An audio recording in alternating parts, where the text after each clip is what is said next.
말씀의 제목은 바나바의 브릿지 사역, 바나바의 브릿지 사역이라는 제목으로 하나님 말씀 선포하겠습니다. 이 성경에서 이 사울과 바울은 같은 사람입니다. 사울과 바울은 같은 사람이고, 사울은 히브리식 언어이고 이름이고, 바울은 헬라식 이름입니다. 이걸 이해하고 넘어가야 될 것 같아요. 대제사장의 총애를 아주 지극히 받았던 사울이 예수의 제자를 잡아주기로는 아주 살기를 띠고 있었습니다. 사울은 제사장과 고위직 관부들에게 큰 호응을 받고 그 예수님을 믿는 사람들을 체포할 수 있는 체포 동의안을 가지고 다마스쿠스로 급히 달려가고 있었습니다. 근데 하늘에서 태양보다 더 강한 빛이 확 그를 비추자 그 사울이 말에서 뚝 떨어지게 되었습니다. 앞이 안 보이자 사울이 그 땅을 기어다녔죠. 그때에 주 예수님께서 그에게 찾아오셔서 사울아 사울아 왜 나를 핍박하느냐 라고 물으셨습니다. 그 음성을 듣고 사울은 너무 당황해서 누구십니까? 주님 누구십니까? 라고 묻자 주 예수님께서 나는 네가 핍박하는 나사렛 예수다 라고 말씀하셨습니다. 여기서 우리가 중요한 진리를 깨닫는데, 우리가 예수님을 믿고 예수님의 제자도의 그 길을 가는 사람들을 괴롭히고 힘들게 하는 것은 바로 예수님을 괴롭히고 힘들게 하는 죄를 짓는 것이라고 성경은 말하고 있는 거예요. 우리가 일상에서 예수님 때문에 손해볼 수도 있고, 예수님 때문에 욕을 먹을 수도 있고, 내가 하지도 않은 일에 대해서 모욕을 받을 수가 있습니다. 오해를 받을 수 있습니다. 그때 여러분 당황하지 마십시오. 슬퍼하지 마십시오. 왜냐하면 주님께서 여러분과 함께 하시고 함께 고난을 당하시기 때문에 그렇습니다. 다마스쿠스로 가는 길에 주 예수님을 만난 바울은 인생의 큰 전환점을 맞이하게 됩니다. 터닝 포인트였죠. 누구에게나 우리의 터닝 포인트가 있는 것 같아요. 우리 직장을 잃고 새로운 직장을 시작하고, 또한 학교에서 다른 학교로 이전할 때에 우리는 터닝 포인트를 갖게 됩니다. 이 다마스쿠스 가는 길에 이 사울은, 예수님 핍박했던 이 사울은 예수님의 전도자가 됐어요. 그리고 복음을 방해하고 해방자였던 이 바울은 복음을 전하는 사도가 되었습니다. 바울은 이 다마스쿠스에서 골고다 언덕에서 자신을 위해 흘리신 예수 그리스도의 어린 양을 하나님의 아들이라고 강하게 담대하게 선포하는 그 일을 하게 됩니다. 제가 생각해 보니까 복음을 전도를 잘하는 사람들이 있더라고요. 그러니까 오랜 신앙을 생활한 사람들이 복음을 잘 전하는 것이 아니라 갓 예수를 믿고 마음에 열정 있는 사람들이 복음을 잘 전하더라고요. 새신자들이. 우리 태희가 오늘 전도하지 않았습니까? 그게 신앙의 연륜이 길지가 않아요. 근데 복음을 전도하는 것은 많은 지식이 있어서 전도하는 것이 아니라 바로 우리 마음에 열정이 있을 때 복음을 전할 수가 있습니다. 하나님께서 가장 기뻐하시는 것은 복음을 전하는 일이에요. 한 영혼이 주님께 돌아오는 일이에요. 우리가 많은 열심히 공부하고 돈을 벌고 출세하고 성공하는 것들, 세상에서는 그것을 인정해 주지만 우리 하나님께서는 그보다는 정말 한 영혼을 귀히 여기고 사랑하고 지옥 백성이 천국 백성으로, 또한 멸망의 자녀가 생명의 자녀로 인도하는 것을 가장 기뻐하시고 행복해 하시는 것을 보게 됩니다. 저와 여러분이 그런 사람이 되길 축원합니다. 여하튼 바울은 다마스쿠스에서 열정적으로 복음을 전합니다. 그래서 유대 사람들에게 말씀을 열심히 전했죠. 그러자 그들 중에서 안 되겠다, 이 사울을 암살해야 되겠다라는 생각을 갖게 됩니다. 그걸 알았던 제자들이, 바울의 제자들이 억지로 바울을 다마스쿠스에서 탈출시킵니다. 제가 보기에는 이 사울이 그 다마스쿠스에서 복음을 전하다가 죽고 싶었던 것 같아요. 이렇게 전하다가 열심히 전하다가 하나님 나라 가야지. 근데 하나님께서는 이 사울에 대한 다른 마음이 있었어요. 여튼 그 사울의 제자들이 이 사울을 탈출시켰습니다. 그 후에 이 사울이 바울이 되죠. 바울은 어디로 가냐면 3년 동안 아라비아 광야에서 머물러 살게 됩니다. 왜 광야로 갔을까? 이 아라비아 광야에서 3년 동안 무엇하며 있었을까? 그곳에서, 이 광야라는 것은 우리가 거친 광야잖아요. 메마르잖아요. 이 광야는 하나님의 음성을 듣는 곳이거든요. 그러니까 하나님의 인도하심과 보호하심 없이는 단 하루도 살 수 없는 곳이 광야예요. 우리 인생에도 항상 푸른 초장과 풀밭으로 가는 길만 있는 것이 아니라 가끔 메마르고 거친 광야를 지날 때가 있어요. 그 광야를 지날 때 원망보다는 이곳이 하나님의 음성을 듣는 곳이구나, 하나님의 인도하심과 보호하심을 경험하는 곳이다 라고 믿을 때에 우리는 그곳에서 우리의 믿음과 또 우리의 신앙이 더욱더 성장할 걸 믿습니다. 바울은 그랬어요. 그 메마른 광야에서 하나님의 음성을 듣고 하나님의 보호하심과 인도하심을 경험하게 되었죠. 그리고 그곳에 3년 동안 열심히 공부했습니다. 아라비아 광야에서 구약성경을 많이 읽어봤지만, 암송까지 했지만 잘 몰랐거든요. 예수 그리스도라는 그런 관점으로 읽어보지 않았거든요. 예수 그리스도의 관점으로 구약을 싹 꿰뚫었어요. 예수 그리스도 십자가에 달려 죽으신 그분이 정말 하나님의 아들이셨구나, 그분이 죽음에서 사망에서 다시 부활하셔서 그 창조주 하나님께서 나에게 오셨구나를 깨달은 거예요. 바울에게는 학문이 깊었죠. 지식이 있었습니다. 지성이 가득했어요. 근데 거기다가 영성까지 아주 충만했던 것이죠. 지성과 영성을 가지고 드디어 바울은 예루살렘에 돌아오게 돼요. 그런데요, 누구도 이 바울을 반겨주는 사람이 없었어요. 왜냐하면 예루살렘에 살던 많은 사람들이, 믿음의 사람들이 바울 때문에 감옥에 가고, 나의 딸, 나의 아들이 감옥에 가고, 심지어는 죽기까지 했기 때문에 그 아픈 상처 때문에 바울을 이게 받아들일 수가 없었던 거예요. 근데 모든 사람들이 바울을 꺼려하고 두려워하고 손가락질하는데 한 사람만이 그를 반깁니다. 그 사람이 바로 바나바. 바나나가 아닙니다. 바나바입니다. 우리 아이들을 바나바라니까 바나나라고 하더라고요. 바나바. 따라합시다. 바나바. 위로의 아들이란 뜻이에요. 위로의 아들. 위로하는, 격려하는 사람이란 뜻이죠. 만약 바울에게 바나바가 없었다면 바울은 위대한 이방인의 사도가 될 수 없었을 거예요. 그렇다면 우리가 바나바를 통해서 우리에게 주신 하나님의 영적인 메시지는 무엇일까? 우리 말씀을 통해서 함께 보겠습니다. 읽습니다. 바나바는 관대함으로 바울과 제자들의 중재자 역할을 한다. 중재자 역할, 피스메이커 또는 메디테이터가 된다고 성경 말하고 있어요. 우리 27절 말씀이 있습니다. 그러나 바나바는 바울을 맞아들여 사도에게 들어가서 사울에게서 주님의 본 일과 주님께서 그에게 말씀하신 일과 사울이 다마스쿠스에서 예수의 이름으로 담대히 말한 일을 그들에게 얘기해 주었다. 아멘. 예루살렘에 도착했을 때 정말 아라비아 광야에서 만났던 주님 환상 계시를 말하고 싶겠죠. 근데 바울은 입이 10개로도 할 말이 없었어요. 왜냐하면 4년 전에 바울이 예수 믿는 사람들을 많이 가두고 괴롭히고 죽이기까지 했거든요. 특별히 스데반 집사가 순교할 때 그 자리에 있었어요. 그리고 스데반 집사가 죽어갈 때 돌로 맞아서 온몸이 범벅이 됐을 때 그것을 당연하게 생각한 사람이 바로 바울이었어요. 많은 사람들이 바울 때문에 감옥 가고 다치고 고난당하고 심지어 죽기까지 했습니다. 바울은 예수님에 대한 미안한 마음이 너무 들었어요. 죄책감이 있었죠. 그리고 고개를 푹 숙이고 있었습니다. 아무도 바울을 이 사람이 예수님의 제자라고 신자라고 받아들이지 않았어요. 그런데 위로의 아들 바나바는 그 고개 숙인 바울을 찾아가서 든든한 후원자가 됐던 것이죠. 이걸 보면서 저는 예수님의 모습이 생각났어요. 예수님이 현장에서 가늠하다 잡힌 여자를 정죄하기보다 예수님 옆에서 손가락으로 무슨 글씨를 막 쓰셨어요. 그 여자가 느끼는 수치심, 죄책감을 덮어주셨어요.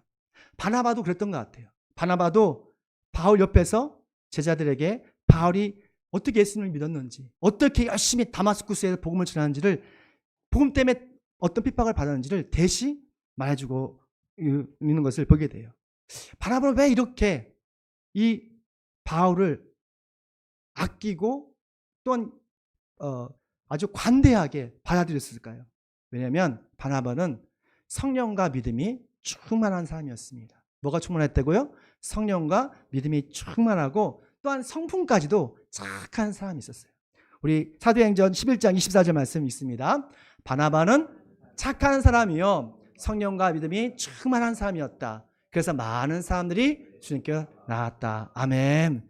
저와 여러분이 이 바나바 같은 마음을 품길 축원합니다. 정말 성령과 믿음이 충만했으면 좋겠습니다. 그리고 게다가 마음까지도 착했으면 좋겠어요. 우리 더보이 성도는 이 성령과 믿음이 충만한 걸 믿습니다. 그리고 마음도 착한 것 같아요. 보면 어떤 교회는 성령과 믿음이 충만한 것 같은데 성격이 모난 사람이 있어요. 그럼 주변에 관계가 좋지가 않아요. 하나님과의 관계가 좋은데 사람과의 관계가 좋지 않은 걸 보게 돼요. 그러나 바나바는 성령과 믿음이 충만했고 착한 상품을 가졌습니다. 그래서 주위에는 많은 사람들이 예수님을 믿었다고 성경은 말하고 있어요. 교회 다니면서 하나님을 일 하다 보면 주변 사람들에게 오해를 받을 수 있고 제가 정말 억울하게 억울한 일을 당할 수 있어요. 그때 바나바의 마음을 품었으면 좋겠습니다. 그 사람들의 그 억지로 이게 비판하는 거 그런 걸 들었을 때 어떻게 돼요? 그러니 하고 관대하십시오. 그러면 하나님께서 일하세요. 내가 그들을 처리하는 것이 아니라 하나님께서 그들을 처리해 주시더라고요. 이것이 예수 그리스도를 믿는 사람들의 모습입니다. 이 바나바는 히브리어 이름이 요셉이었어요. 근데 보니까 바나바, son of comfort라고 불렸습니다. 그만큼 바나바는 친절한 사람이었어요. 그리고 온유한 사람이었고 관대한 사람이었어요. 그래서 교회의 재정이 어려운 것을 보고 이 바나바는 자신의 재산을 팔아가지고 사도들에게 다 헌금하는 그런 헌신적인 희생적인 사람이었던 것을 보게 됩니다. 주변 사람들이 바나바를 존경했어요. 심지어 이 바나바는 예수님의 직제자가 아니에요. 사도가 아니에요. 그럼에도 불구하고 사도들도 이 바나바를 존경하고 그 예루살렘에 있는 교인들이 이 바나바를 존경했습니다. 우리 직책이 우리의 어떤 존경심을 받는 것이 아니라 사실은 우리의 온유한 관대한 마음이 선한 행동이 주변 사람들로부터 존경을 받는 거예요. 저와 여러분 이런 삶을 살기를 축원합니다. 게다가 여러분 왜 이렇게 그 바나바가 바울에게 관대했을까 생각해 봤더니 그 바나바와 바울이 오랜 인연이 있더라고요. 그러니까 바울이 16살에 예루살렘으로 유학을 왔습니다. 예루살렘에 유학을 왔다는 것은 그만큼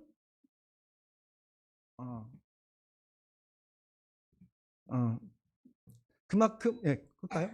너무 더워서 그 바울의 가정이 상당히 이렇게 부유했다는 거예요. 저도 영국에 유학을 왔지만 우리 부모님이 부자이셨습니다.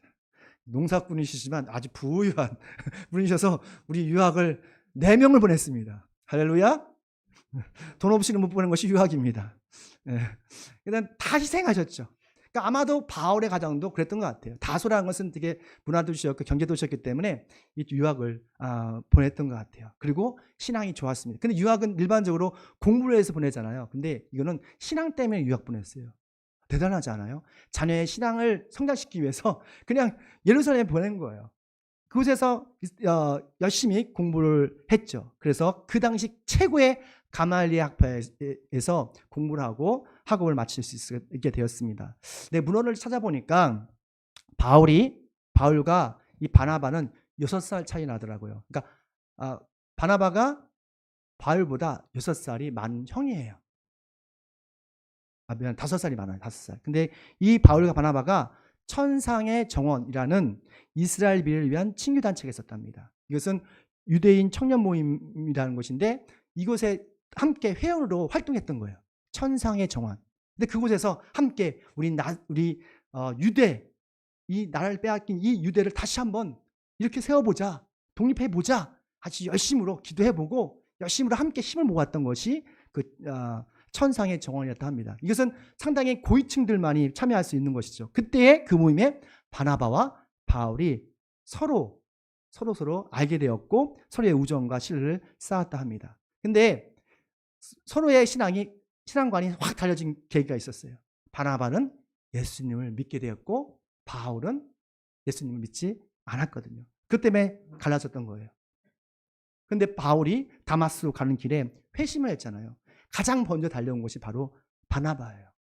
그것을 가장 기뻐하고 그리고 이 바울이 모든 사람에게 손가락질 당하고 모든 사람이 꺼려할 때에 이 바울을 야고보와 베드로에게 처음 소개해 주신 것도 바로 바나바죠. 그러니까 바나바가 없었다면 바울은 정말 위대한 이방인 사도가 될 수 없었던 거예요. 성령과 믿음이 충만하고 정말 성품이 관대한 그런 바나바 같은 사람이 되길 축원합니다. 그런 사람이 여러분이 되시길 축원합니다. 우리 서로서로에게 그런 사람이 되었으면 좋겠어요. 그러면 우리 교회가 날마다 성장되고 성장될 걸 믿습니다. 상대의 허물과 잘못을 뒤쳐내기보다는 감사주로 그런 관대한 그런 저와 여러분 되시길 축원합니다. 두 번째입니다. 함께 있습니다. 바나바는 바울에 전할 수 있는 기회를 마련해준다. 아멘. 바울이 복음을 전할 수 있는 기회를 준비한 것이 바로 바나바였습니다. 많은 사람들이 바울을 꺼려하고 두려워했습니다. 그때에 바울에게 복음을 전할 수 있는 기회를 준 것이 바로 바나바였죠. 우리 28절 말씀 함께 있습니다. 그래서 사울은 저희들과 함께 지내면서 예루살렘을 자유로 드나들며 주의 이름으로 담대하게 말하였고 그리스 말을 하는 유대 사람들과 말을 하고 토론을 하기도 하였다. 아멘. 세상에서는 나보다 남이 잘 되는 꼴을 못 보잖아요. 옛날 속 때문에 여러분 아시죠? 사촌이 땅을 사면 배가 아프다. 사촌이 땅을 사는데 왜 내가 배가 아프지? 일반적으로 그래요. 왜냐하면 우리 안에 욕심이 있기 때문에요. 욕심을 통해서 자꾸 시기 질투가 나는 것이죠. 그런데 복음의 사람은 우리 모두가 그리스도의 동역자라고 믿기 때문에 그리스도의 동역자라는 정체성 때문에 시기 질투를 하지 않습니다. 여러분 저를 시기하고 질투하지 않죠? 저도 여러분을 시기하고 질투하지 않아요. 여러분이 잘 되고 신앙심이 더 좋아지고 예수님께 헌신하고 봉사하는 거 보면 전 너무너무 기쁩니다. 여러분 그렇지 않습니까? 목사가 열심히 말씀 보고 연구하고 기도하고 선교하고 구제하는 거 보면 여러분 기쁘시죠? 저도 똑같아요. 왜요? 우리는 경쟁자가 아니에요. 우리는 하나님의 동역자이기 때문에 그래요. 예루살렘 교회에서 바나바의 영향력은 상당했습니다. 아까 말씀드렸던 것처럼 사도들도 바나바를 인정하고 그 교인들도 다 인정했어요. 근데 바울은 많은 학식이 있고 언변에 능했어요. 특히 열정적인 파토스라는 어떤 열정을 가지고 아주 설교를 아주 잘했습니다. 강력하게 메시지를 전했어요. 이 바울의 영향력은 어떻게 보면 바나바에게는 위협적이 될 수 있었어요. 하지만 바나바는 한 번도 바울을 경쟁자로 생각한 적이 없어요. 그런 나의 파트너, 나의 동역자로 생각했던 것이죠. 바울이 마음껏 복음을 전하고 유대 사람들과 토론하고 논쟁함을 통해서 변증할 수 있는 기회를 막 주는 거예요. 자기가 할 수 있는데도 불구하고 바울에게 그런 기회를 주는 거예요. 바나바는 옆에서 바울이 사역을 정말 역동적으로 열정적으로 하는 걸 보면서 너무너무 기쁜 거예요. 저는 여러분이 믿음으로 성장하는 게 너무너무 좋아요. 하나님께 기도하는 모습이 너무너무 좋아요. 그 날마다 주님을 위해서 헌신하는 것들이 너무너무 기쁜 거예요. 어떻게 이 바나바는 바울의 영적 영향이 커지는 것을 기뻐할 수 있을까? 왜냐하면 바나바는 바울보다 5살 많지만 바울의 영적인 멘토였고 영적인 아버지였기 때문에 그래요. 겨우 5살 많지만 바나바는 그의 아버지였고 바울의 아버지였고 또한 멘토였습니다. 아비는 자녀가 성장하고 성숙하는 것을 시기하는 부분은 없어요. 우리 자녀가 나보다 키가 더 크다고 시기합니까? 그렇지 않잖아요. 아비가 돼서 우리 자녀가 나보다 더 잘 사는 거 보고 시기 질투해요? 그렇지 않아요. 기뻐하죠. 감사하죠. 그러니까 바나바에게는 아비였어요. 영적인 아비였고 영적인 멘토였어요. 저도 여러분이 그런 마음을 품었으면 좋겠습니다. 영적인 아비가 되어 주십시오.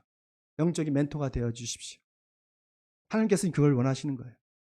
바나바는 바울의 영적 은사를 다 개찰했어요. 그리고 겸손하게 자기보다 바울을 복음을 전하는 전도자를 세우고 그리고 그가 세계적인 이방의 사도가 성장할수록 응원해 줍니다. 격려해 줍니다. 한국 사회에 많은 문제가 있지만 가장 큰 문제는 다음 세대를 이끌어갈 수 있는 영적 리더를 세우지 않는다는 거예요. 나 아니면 안 된다는 그 교만과 아집 때문에 영적 리더가 세워지지 않고 있어요. 정말 우리가 바나바처럼 그리스도의 동역자라는, 우리 모두가 그리스도의 동역자라는 그런 정체성을 가지고 우리 자녀들이 마음껏 하나님의 일을 할 수 있도록 이루어졌으면 좋겠습니다. 우리 태희, 준우, 진우, 우진이 이 아이들이 정말 마음껏 예배드렸으면, 그리고 앞에 나와서 찬양했으면 좋겠어요. 그리고 사역도 했으면 좋겠어요. 또 청년들, 나 요즘 20대 30대들은 MZ세대라고 하는데 정말 다른 시대인 것 같습니다. 마음이 아파요. 가장 영광스럽고 의미 있는 일이 무엇인지를 모르고 있더라고요. 세속주의에 너무나 빠져 있어서 인생의 목적이 성공이에요. 출세예요. 돈이에요. 그건 세상 사람들의 일이잖아요. 하나님이 가장 기뻐하시는 건 무엇입니까? 이걸 통해서 하나님의 일을 하십시오. 하나님의 영광을 위해 살아가십시오. 주의 일을 하십시오. 베드로는 그랬던 거예요. 바나바는 그랬던 거예요. 정말 바나바처럼 그리스도의 동역자라는 마음을 가지고 우리 주변 사람을 많이 세워주길 축원합니다. 우리 교회에도 바나바 같은 그 목회자가 있습니다. 오늘 안 오셨지만 우리 며칠 전에 우리 장수관 장로님하고 얘기를 했어요. 얘기하면서 참 이해는 목사님은 그 바나바 같은 분이신 것 같습니다. 근데 그런 영감을 확 들었어요. 그래서 왜냐하면 사람을 세우고 까는 게 아니라 사람을 세워주고 계속 잘한다고 격려해줘요. 할 수 있어. 잘할 수 있어. 실수할 수 있지. 할 수 있을 거야. 그렇게 말씀해 주시는 거예요. 사실 대학교 다닐 때 많은 교감이 없었지만 전 성교과고 우리 목사님은 교육과였기 때문에 잘 교감이 없었습니다. 하지만 요즘 보면서 그런 마음 들어요. 바나바 같은 사역자구나. 바울 같은 사역자도 필요하지만 사실은 바나바 같은 사람이 필요해요. 전 여러분 찬양할 때 은혜 받습니다. 진짜 은혜 받습니다. 진심을 다해서 찬양하고 손뼉치고 하는 보면 내가 너무 좋아요. 너무 감사하고 하나님도 기뻐할 걸 믿습니다. 우리가 사람들을 세우고 까는 것이 아니라 밀어주십시오. 격려해 주십시오. 칭찬해 주십시오. 바나바가 되어주십시오. 우리 모두가 그리스도의 동역자입니다. 정말 우리도 바나바처럼 하나님이라는 사람을 세워주고 격려하는 저 여러분 되시길 축원합니다. 마지막입니다. 함께 있습니다. 바나바의 영향으로 평안을 누리며 건강한 교회로 성장한다. 아멘. 바나바의 선한 영향으로 이 핍박받던 이 예루살렘 교회는 하나님의 성령의 어떤 큰 감동이 있었고 또한 그런 핍박에도 방해에도 불구하고 이 교회가 날마다 건강하게 성장했습니다. 우리 31절 말씀 함께 읽을까요?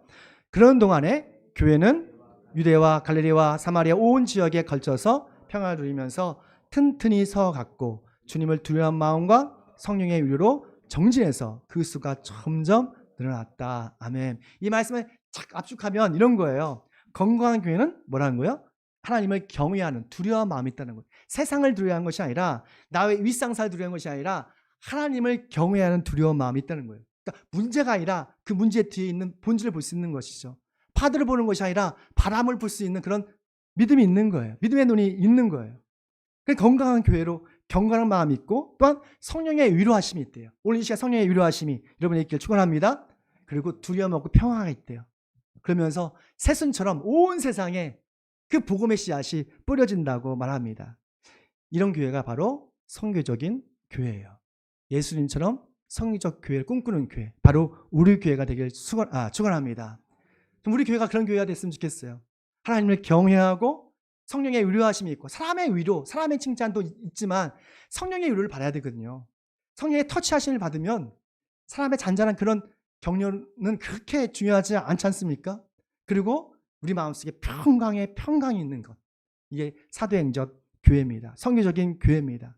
우리 교회가 주변에 많은 세속주의, 사회주의, 다원주의 많은 위협이 방하지만 꿋꿋하게 성령의 위로와 능력으로 정지하는 그런 성교적 교회가 되길 축원합니다. 그러기 위해서 바나바와 같은 성령과 믿음이 충만한 사람이 되시길 축원합니다. 또한 성품까지 착했으면 좋겠어요. 관대하십시오. 오늘 주제는 관대함이에요. generosity, 관대함. 긁히는 눈이 아니라 관대해야 돼요. 믿음 있는 사람들은 좀 관대할 필요가 있습니다. 바나바처럼 예수 그리스도의 복음을 품고 복음의 사역자를 삼을 수 있는, 그리고 영적인 부모가 되는 저여러분 되시길 축원합니다. 우리 함께 기도하겠습니다.